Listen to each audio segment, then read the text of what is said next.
Hola, ¿cómo están? Buenas tardes. Hola. Hola, mucho gusto. Ahí ya me veo mejor. Ahí está Francisco, mucho gusto. Soy Gabriela Roca. Hola, Está del Gabriela. fondo. Miriam, hola, Miri. Llegamos corriendo, pero llegamos. Muchas gracias. Ya estamos en el evento.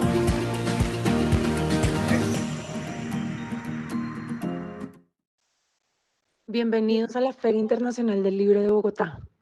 Imaginemos y vivamos juntos esta historia.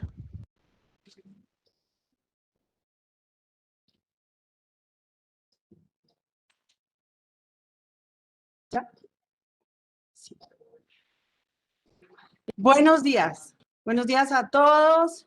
En el marco de la Feria Internacional del Libro de Bogotá, tenemos el gusto de contar con esta charla de nuestros invitados. Mi nombre es Gabriela Roca, directora del Fondo de Cultura Económica en Colombia.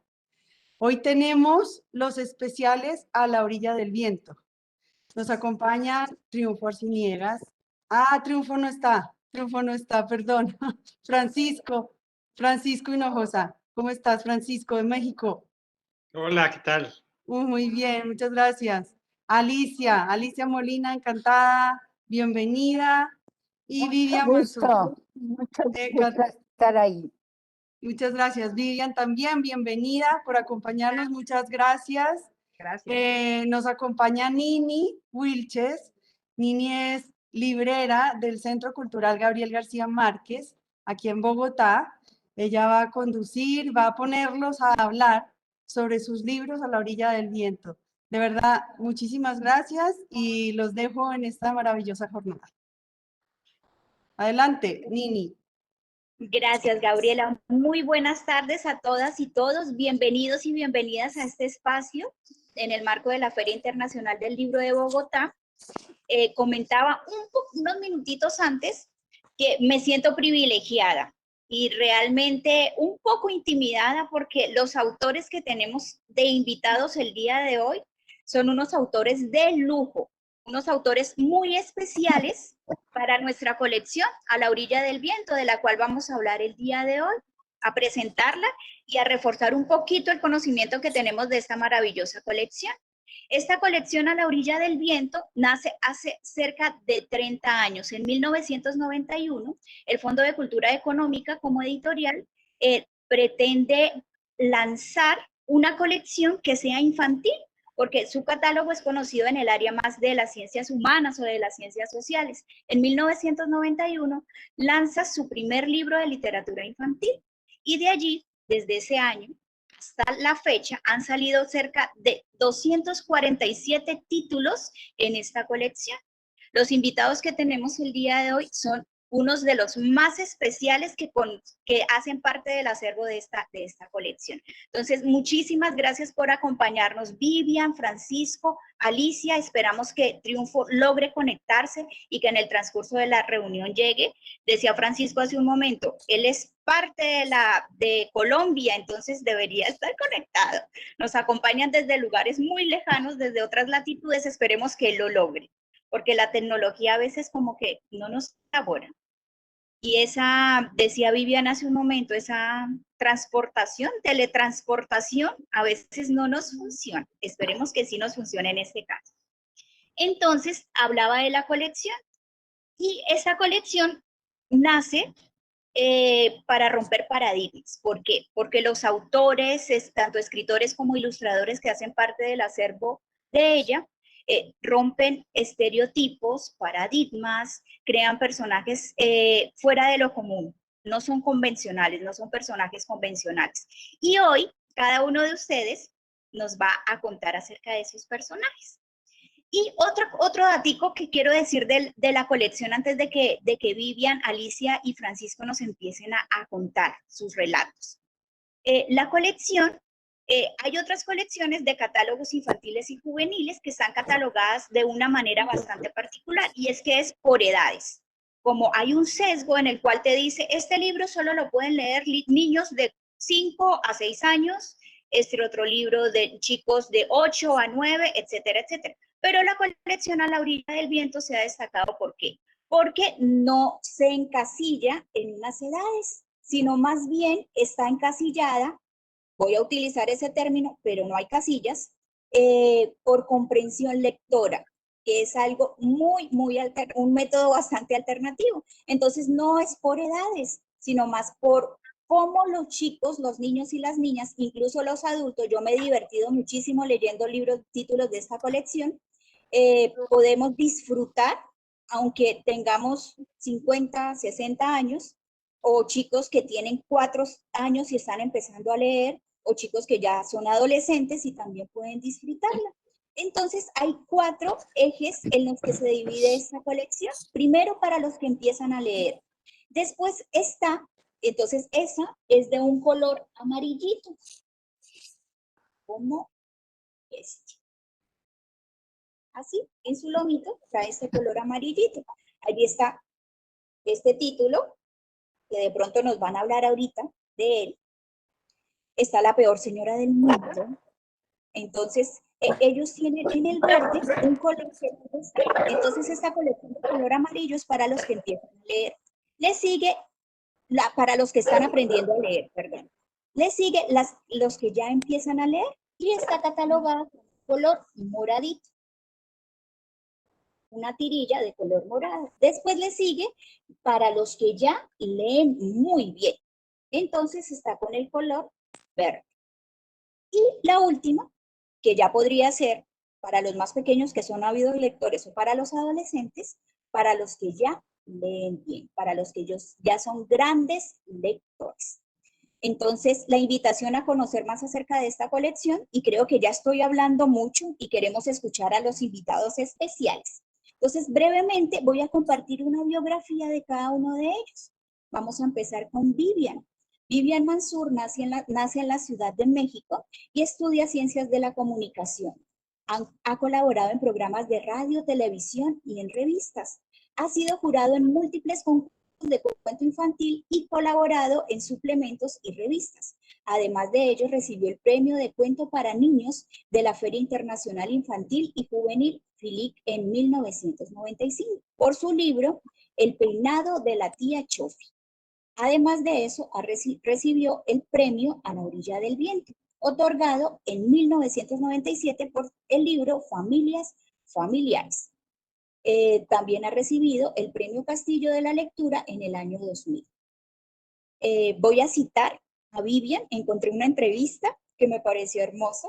Dice, afirma Vivian, porque el acto de escribir y leer parte de una inconformidad, de no quererse resignar a ver el mundo solo a través de los propios ojos, de una curiosidad insaciable, de reencarnar, transmutarse y transportarse.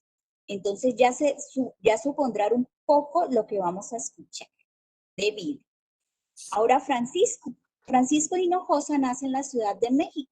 Es poeta y narrador.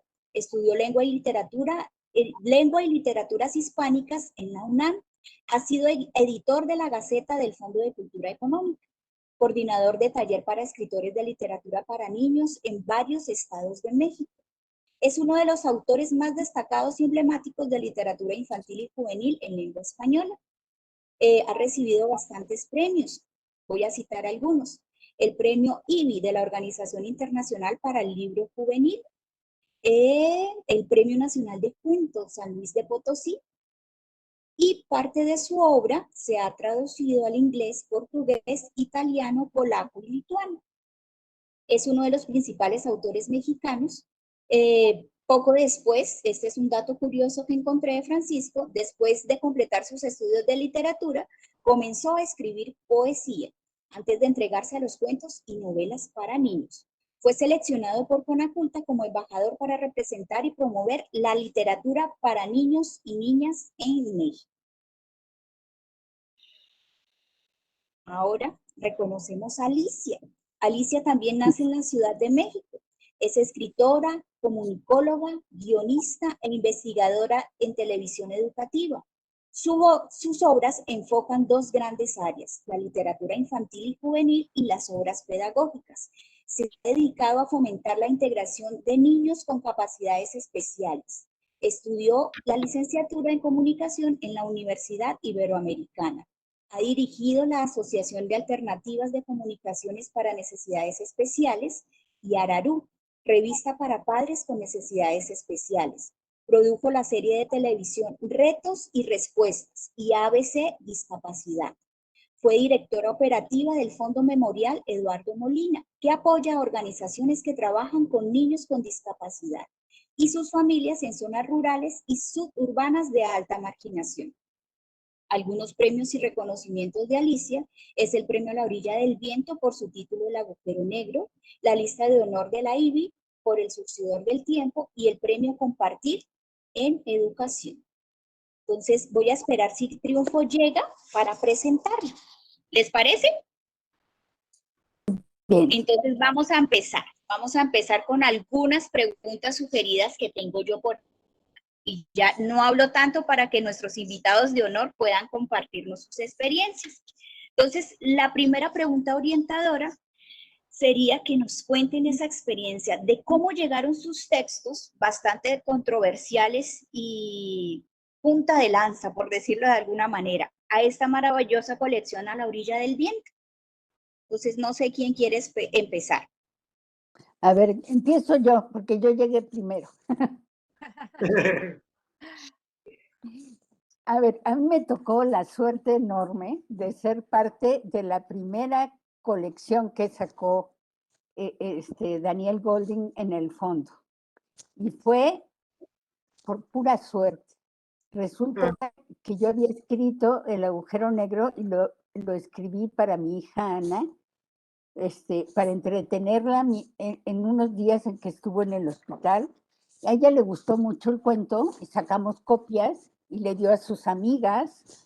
Y una de sus amigas era una de las hijas de Carlos Montemayor, que era muy amiga, era sobrina de Nina, que trabajaba con Daniel Golding. Entonces un día Daniel Golding fue a comer a su casa y Alejandra, que acababa de leer el cuento, se lo contó como cuentan los niños lo que les ha entusiasmado, con mucho gusto.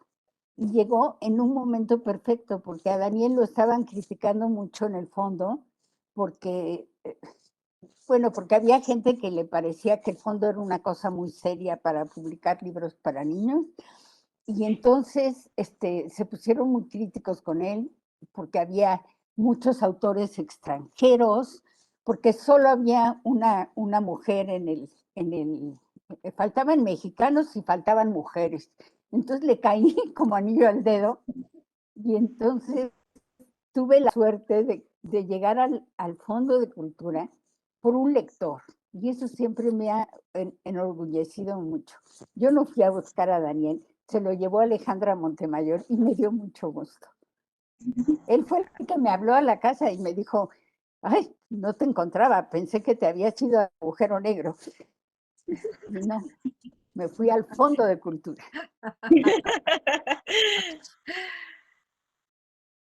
Gracias, Alicia. Re linda esa experiencia. No sé quién se anima, si Francisco o... Yo me animo para que Pancho cierre con lo mejor de la peor.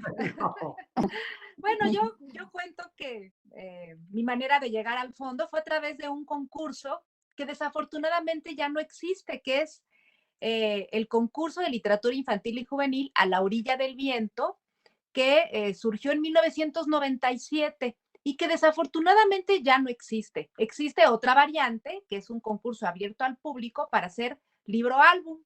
Y yo en ese entonces trabajaba en una agencia de publicidad. Tenía que hacer ideas para anuncios de laxantes y de enlatados y de autoservicios, pero durante mi hora de lunch, de almuerzo, me puse a escribir familias familiares. Lo mandé a concurso y tuve la buena fortuna y la buena suerte de ganar. Y fíjense que este libro es de los más leídos, no nada más por los niños, sino por los adultos, porque justamente el tema de la familia, pues es un tema muy cercano a todos y que también parte, como dijimos al principio, de cierta inconformidad con la familia que te toca. Y bueno, fue un gozo trabajar con Daniel Golding. Yo también tuve la suerte de recibir su retroalimentación. Y algo interesante, la primera vez que vi las ilustraciones del libro, me sorprendí que las hizo Juan Gedovius y que eran unos grabados en blanco y negro. Y yo le pregunté a Daniel Golding, oye, pero ¿por qué están en blanco y negro? Y él me respondió lo siguiente, porque tu cuento es de humor negro y las ilustraciones tienen que estar en sintonía con ese tipo de recurso. Entonces, bueno, fue un honor y un privilegio formar parte de esta colección a través de un concurso abierto al público. Gracias, Vivian. Bueno, Ahora sí te escuchamos. yo digo, ahora, los libros de tanto de Alicia como de Vivian me encantan y he visto yo muy bien cómo funcionan en las escuelas. He visto representaciones teatrales de libros de ustedes y bueno, son admirables. A Vivian le van a hacer un homenaje en la Feria del Libro de Oaxaca a fines de octubre, muy merecido, por cierto. Y bueno, y tiene unos grandes títulos. Son dos autoras que admiro. Admiro también mucho a Triunfo. Mi primera entrada a Bogotá fue en 1993, porque le dedicaron la Feria del Libro por primera vez, porque ya han habido, creo que otras 2 veces más, la Feria del Libro de Bogotá a México, y ahí Triunfo se ofreció como mi guardaespaldas, pero lo asaltaron a él, no a mí. Bueno, finalmente La Peor Señora del Mundo, bueno, la colección A la Orilla del Viento, publiqué mi primer libro al principio, en 1991, y porque había también un reclamo de decirles, no hay autores mexicanos. Y es que, en efecto, había que levantar piedras y no había autores. Entonces había muchas traducciones y muchos de autores argentinos, colombianos, cubanos, que tienen una tradición mucho mayor que la que nosotros teníamos. Pero bueno, finalmente, sí, yo ya había escrito antes algunas adaptaciones para niños y algún cuento, que después, si da tiempo, les platico una anécdota muy bonita. Pero el primer libro fue Aníbal y Melquiades, y al año siguiente, en el 92, pues salió La Peor Señora del Mundo, quién sabe por qué. Bueno, la fuente de inspiración fue una vecina que yo tenía que era muy mala, y yo dije, para vengarme de ella, pues voy a escribirle su cuento. Pero pasaron 2 años, me cambié de casa, me olvidé de mi vecina, y finalmente un día a punto de dormirme, pues se me ocurrió la historia completa, y en ese momento, pues me levanté, me eché agua en la cara y dije, si no la escribo ahorita, se me va a olvidar. La terminé de escribir y para mí fue un acto muy liberador y una experiencia escritural de las más intensas y más agradables que he tenido. Sin embargo, me quedó una gran certeza, ni siquiera duda, certeza. Nadie lo va a querer publicar. Y en efecto, yo le entregué ese libro a Daniel Golding, un gran editor, por cierto, a quien se le ha hecho poca justicia. En México se hizo poca justicia ahora. Se lo entregué y él, pues responsablemente, se lo dio a sus lectores de confianza, y los 3 dictámenes que salieron fueron negativos. Dijeron, eso no se puede publicar. Los niños nada más pueden tener cuentos de princesas, príncipes, duendes, animales, castillos, pero no de una señora que le pega a sus hijos. Entonces, los 3 dictámenes fueron negativos, pero Daniel tomó la prerrogativa que le daba ser el jefe editor y dijo, vamos a publicarlo.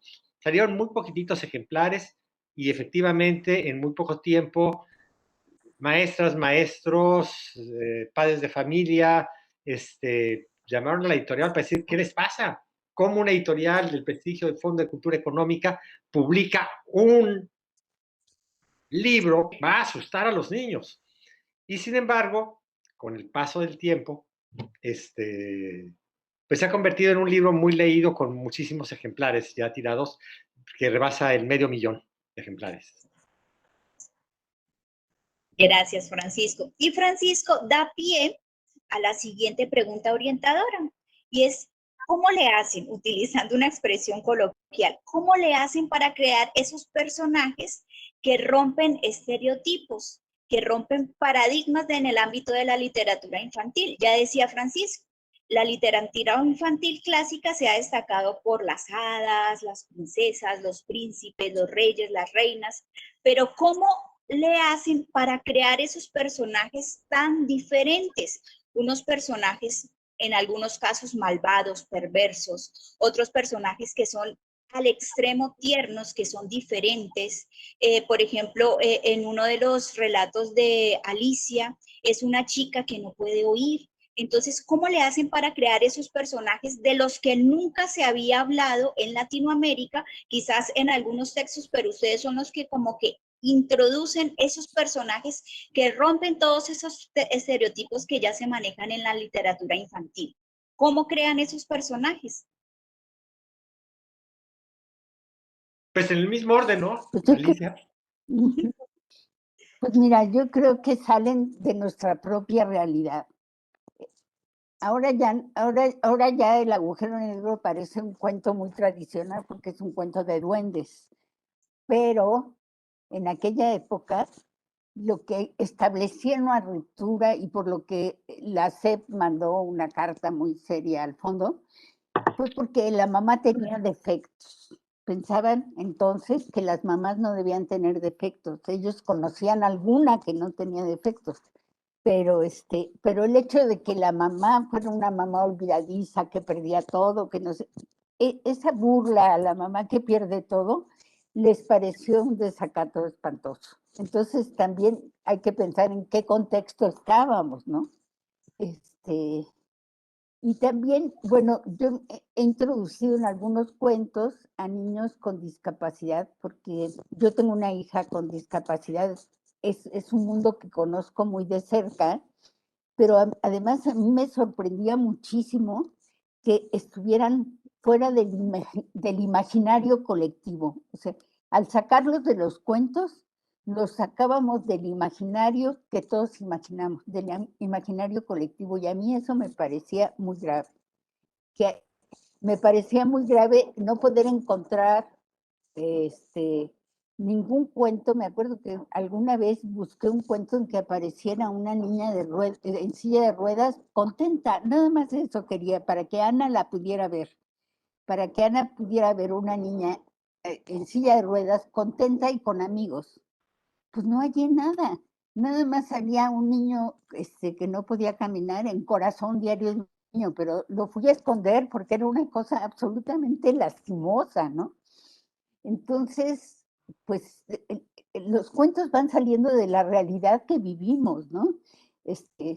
Yo me acuerdo que me reconocí mucho en La Peor Señora, en la fórmula del doctor Funés, que me encantó, en familias familiares. ¿Por qué? Porque yo también tuve una familia que era muy disfuncional, no era como la que aparecía en los cuentos. Entonces, sí me parece, tenemos que ir hablando de nuestras realidades, que son múltiples, que son diversas, que son... Entonces, me parece que es lo natural que hablemos de nuestras experiencias, ¿no? Eso es lo que yo Bueno, tendría pues que decir sobre muy eso. bien, ¿no? Excelente. No, pues yo lo que puedo decir es que mi personaje de Fuiste tú, que es ni más ni menos que un pedo, yo sé que en las casas de ustedes no aparecen estos personajes. Yo sé que en las casas que nos están observando, en las pantallas de la feria, nunca hay pedos volando. Pero en mi casa, debo de decir con mucha pena, que los personajes iban y venían por todos los rincones. Y curiosamente, cuando yo preguntaba quién había sido el culpable, pues nadie se atrevía a admitir, ¿no?, la paternidad de ese gasecillo que andaba por todos lados. Entonces me pareció muy triste que ese personaje estuviera olvidado, que fuera rechazado por apestoso, y le puse cuerpo y sentimientos, ¿no? Y bueno, es un cuento muy divertido, que también debo de platicarles, que en un principio me me pidieron algunos lectores que no le pusiera la palabra pedo al relato. Que qué iban a pensar los alumnos, los niños, los padres de familia, los maestros, los pedagogos, que no le pusiera la palabra pedo, que por favor buscar algún sinónimo. Entonces fue muy divertido porque hay quien me decía, ponle gasecito. No, pues ponle mejor plumita. Ponle mejor pun, ¿no? Que es la onomatopeya. Y alguien decía, no, la palabra correcta es flatulencia o flato. Y yo dije, no, la palabra correcta es pedo, y a los niños y a los lectores hay que decirles las cosas como son. Así que hasta la fecha nadie se ha desmayado porque en este cuento aparezca la palabra pedo. Pero siempre digo que a quien puse en un problema fue al ilustrador, a Trino, porque es muy fácil echarse un pedo. Lo difícil es dibujarlo. Y bueno, siempre me gusta darle el crédito a Trino, que hizo un pedito pues muy simpático, muy tierno, y el efecto fue muy bueno, porque si hubiera visualizado un pedito de otra manera, pues el cuento no daría risa, daría asco. Entonces, bueno, me gusta platicar esto para que se note también mucho la autocensura que hay por parte de los editores, de los escritores, de abordar, como dice Alicia, temas pues que son muy cotidianos y que realmente, más que alejar al lector, lo acercan, ¿no? A la literatura. Pero yo quisiera comentar dos cosas a propósito de lo que dice Vivian. Primero, leí un artículo en el que Guillermo Sheridan, que es el articulista, decía que le daba 25 significados distintos a la palabra pedo. En México es amplísimo, de verdad, el significado. Y otra cosa que quería decir es que este libro que está publicado en el fondo, Fuiste tú, antes estuvo publicado en otra editorial, no voy a decir el nombre, pero se arrepintieron. Y yo recuerdo incluso haberlo leído en la República Dominicana ante maestros y maestras invitados por esa misma editorial. Me decían, oye, no llega aquí, ¿dónde lo conseguimos? Estaban encantados.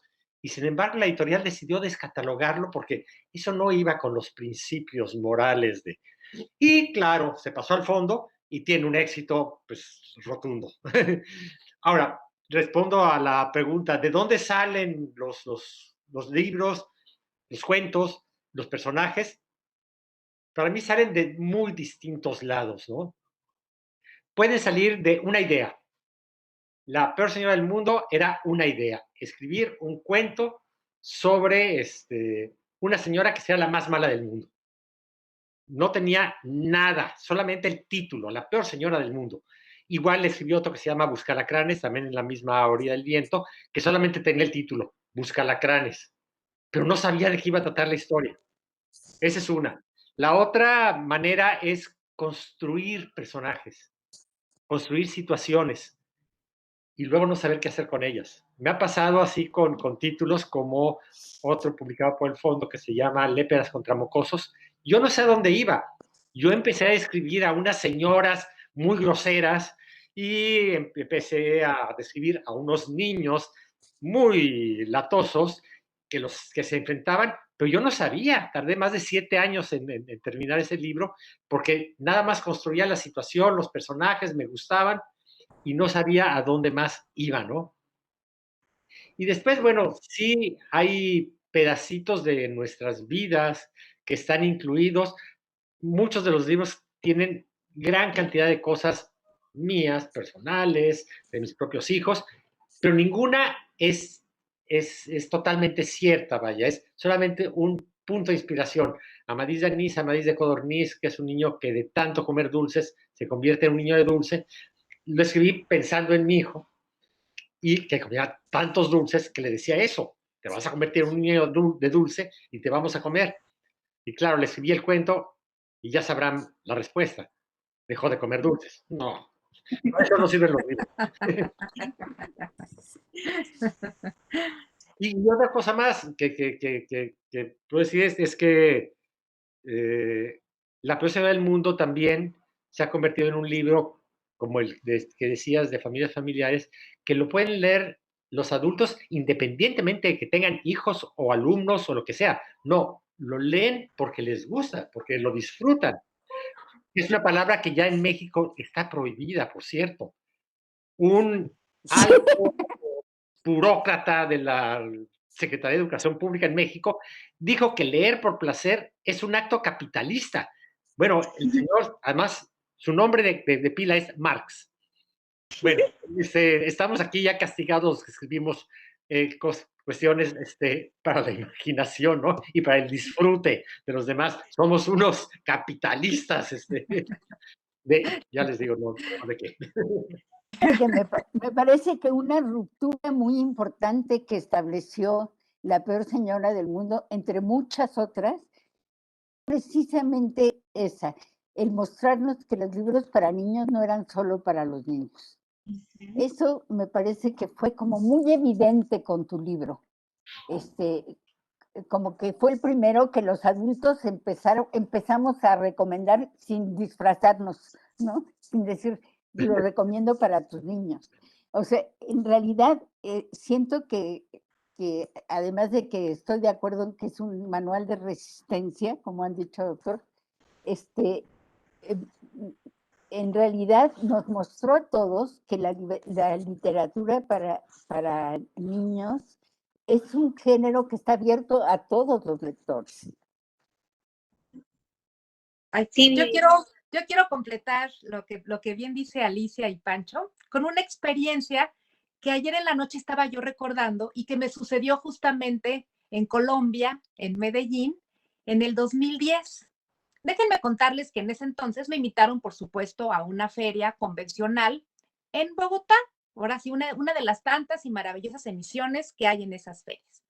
Y entre las actividades, Marcela, que era la organizadora, me dijo que además de ir a las escuelas con los niños, yo tenía que ir a Medellín a un centro de adultos adictos en recuperación que estaban aislados en las montañas de Medellín.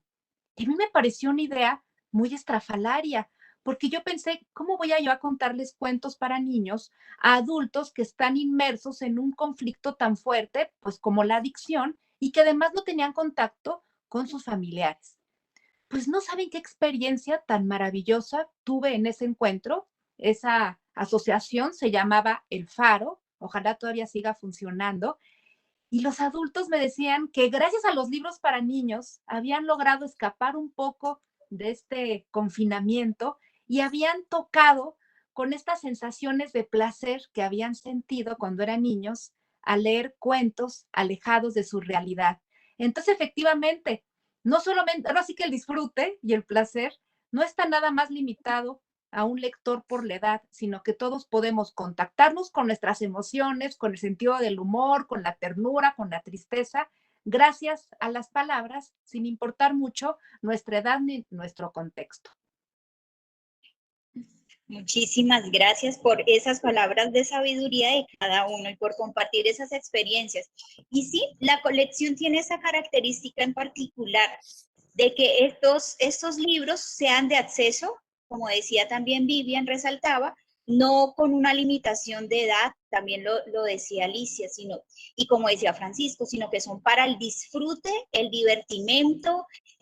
No todos los libros tienen que dejarnos, entre comillas, alguna enseñanza, sino que también nos pueden divertir, nos pueden permitir soñar, recrear un mundo que nos saque de algunos periodos de tristeza. Entonces, pues muchísimas gracias. Y eso da pie, gracias Vivian, a la otra pregunta o la pregunta orientadora que sigue, y es, ¿qué consejos nos pueden dar sin encasillarnos, obviamente? Y ustedes son bastante rebeldes, así que nos van a dar consejos maravillosos de cómo seguir. Reconocemos el gran trabajo que tiene cada uno de ustedes ya en el ámbito de la escritura y de acercarnos a esos maravillosos textos, pero en el ámbito de promoción de lectura. ¿Qué consejos nos pueden dar tanto a los que somos promotores de lectura, trabajamos en el ámbito del libro, como a los profesores, a los padres, o a cualquier persona que quiera animarse a la lectura?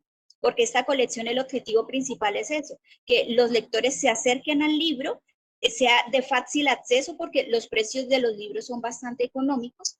Pero entonces, ¿qué otros consejos nos pueden dar para promoción de lectura, para acercar a los chicos, a los adultos a la lectura? Pues yo en tiempos de COVID quisiera decirles que el amor a la lectura es un virus y que se transmite por contagio. En realidad, nadie te puede obligar a leer. Todas esas cosas de que el niño tiene que leer 20 minutos todos los días y que es obligación de los papás, no, eso no. Lo que tenemos que lograr es que se contagie. Y para eso los primeros contagiados tienen que ser los maestros, los papás, todos los que están cerca. Porque introducir un libro con un niño es como presentarle a un buen amigo. Tienes que saber hacer el puente de quién con quién. ¿Qué libro para qué niño? ¿Por qué? Porque los conoces a los dos y los has disfrutado a los dos. Y no basta con que te lo recomienden, necesitan contagiártelo, necesitan ver en tu voz, en tu mirada, cuánto disfrutaste ese libro. Entonces, yo les recomiendo de manera muy entusiasta que lean Familiares y que lean La fórmula del doctor Funes. ¿Por qué? Porque los disfruté enormemente. Por eso puedo invitar a mucha gente a leerlos.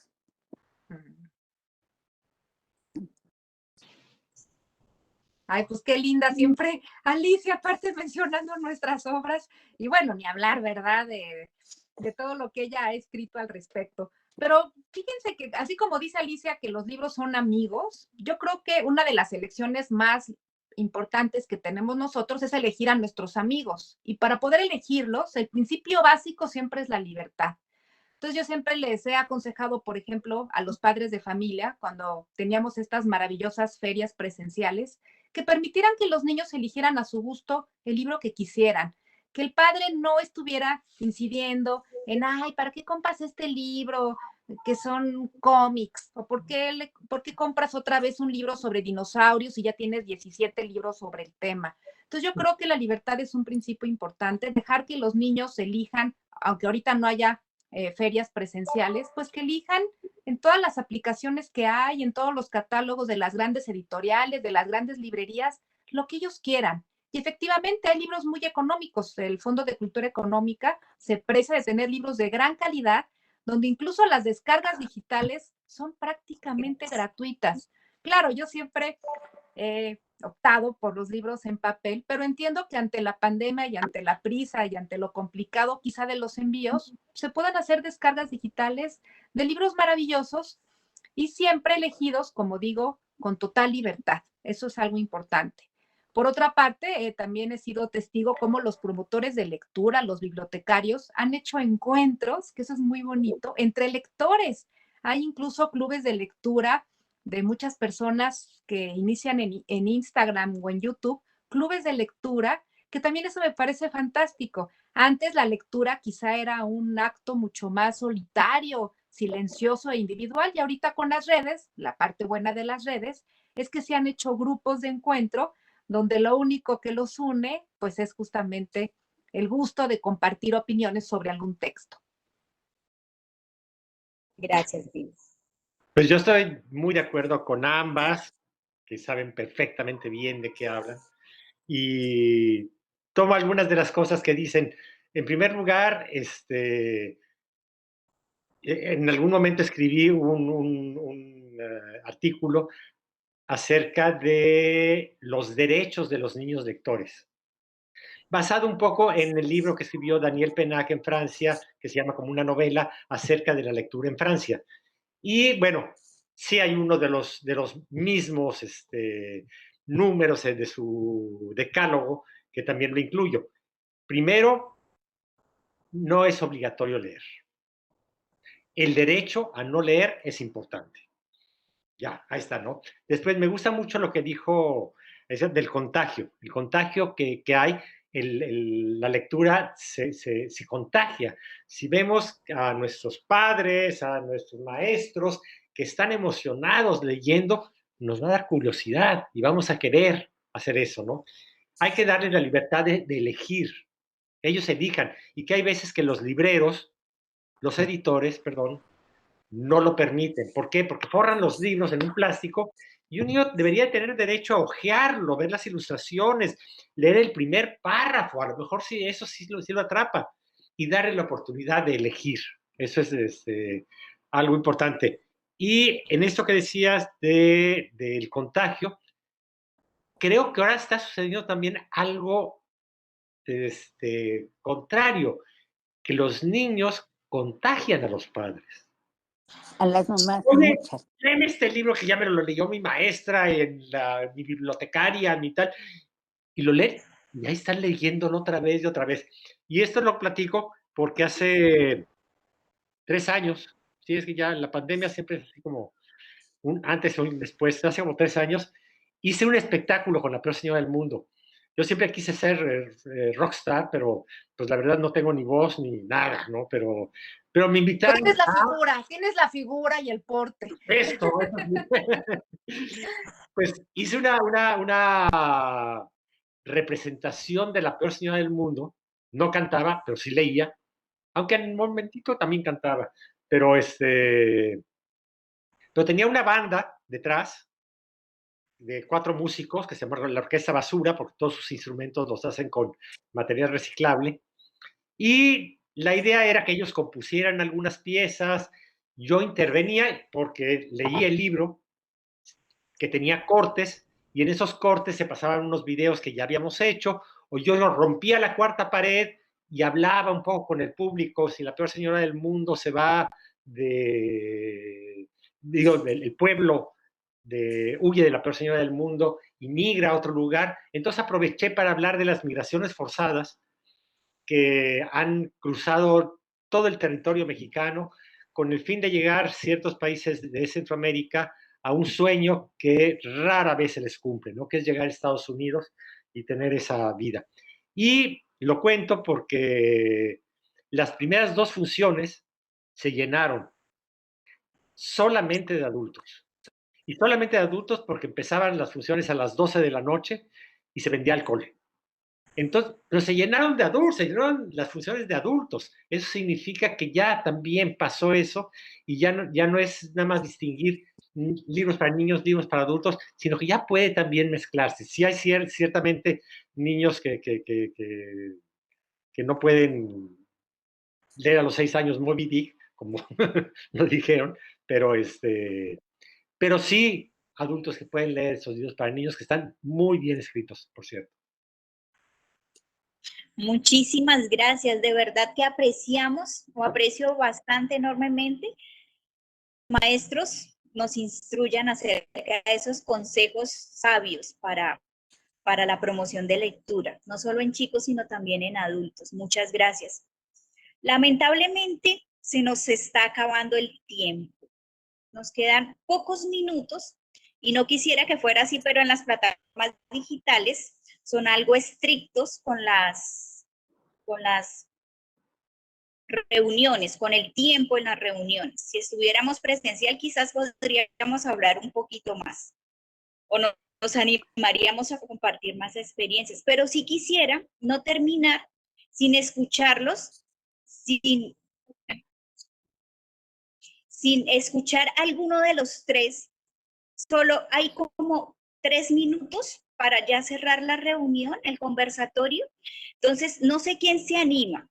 Les había compartido a Vivian y a Francisco que habíamos conectado un poquito antes de la reunión acerca de su personaje favorito, que nos hablen de su personaje favorito y que nos compartan, o no, porque 30 segundos podría ser cada uno de un texto o un relato de 30 segundos, algo como maratónico, para que nos compartan su personaje más entrañable, el que le tienen más aprecio, más cariño y que quieran compartirnos para ya despedirnos.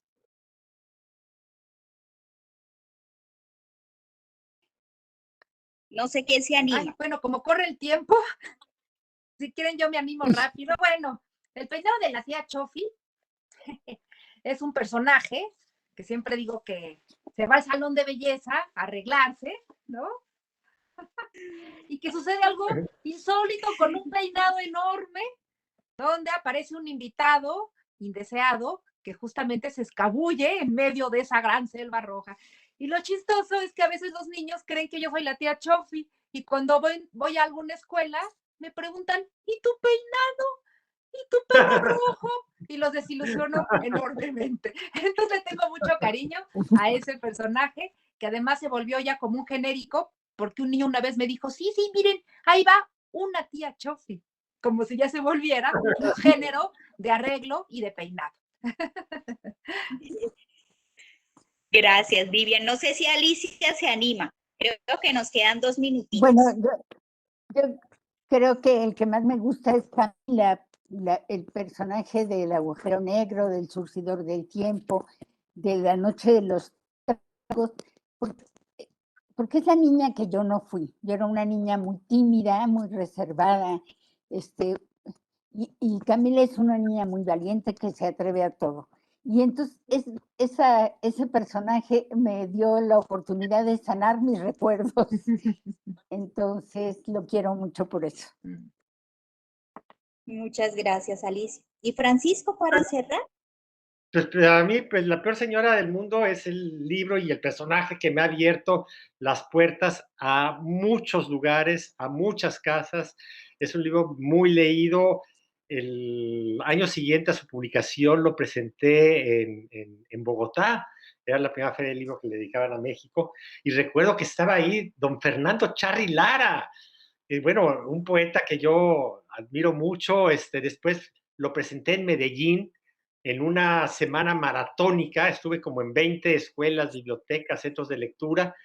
Le hicieron piñatas, le rompían con el palo la piñata de la peor señora y le daban con gusto porque sabían que era una persona detestable. Eso es mi personaje, porque creo que es el que me ha abierto las puertas a muchas casas. Muchísimas gracias, Francisco. Y realmente les agradezco infinitamente este compartir experiencias, este compartir, este encuentro a pesar de la distancia de encontrarnos cada uno en diferentes latitudes. Agradecimiento personal y de parte de la filial Colombia del Fondo de Cultura Económica. Y bueno, muchísimas gracias por todos esos entrañables libros que tenemos. Gracias por escribir, que nos sigan deleitando con esos personajes, que sigan haciéndonos felices y divirtiéndonos, porque sí podemos divertirnos mucho al leer. Un abrazo inmenso desde la distancia y muchísimas, muchísimas gracias. Gracias. Gracias. Bye.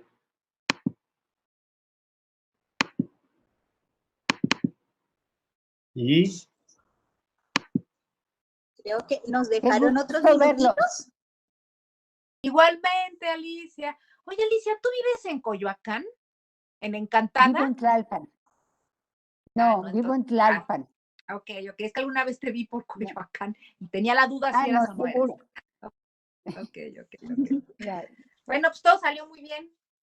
Un placer y un gozo estar con ustedes, muchachos. Muchas gracias a todos. ¿En Colombia o en México? Acá les esperamos. Sí, gracias. Conste, Nini, conste. Muchas gracias por ser Me tan buena comprometo. persona. Un abrazo.